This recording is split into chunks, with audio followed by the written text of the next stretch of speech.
from the beginning is whenever you guys see something squared, you'll always want to think of using the Pythagorean identities. All right?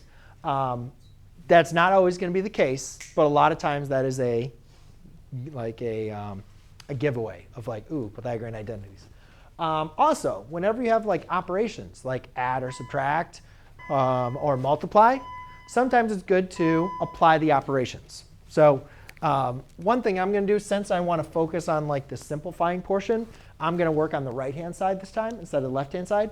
However, there is actually an easy way to work on this on the left side, which I'll show some of you guys in just a second. However, guys, we're multiplying this, right? So can't we just apply like FOIL and multiply this? But before I even get to FOIL, does anybody notice this is a special type of FOIL? This is the difference of two squares, right?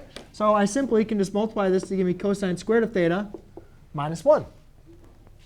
But now, OK, so is cosine squared of theta equal to cosine squared of theta minus 1 equal to sine squared of theta? Well, it is. And if you don't remember, sine squared of theta plus cosine squared of theta equals 1.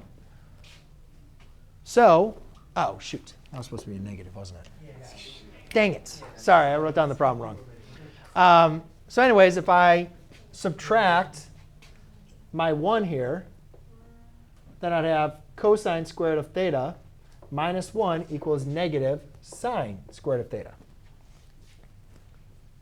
And do you guys see how cosine squared of theta is equal to negative sine squared of theta? There you go, verified. Sorry about that, I wrote that in wrong.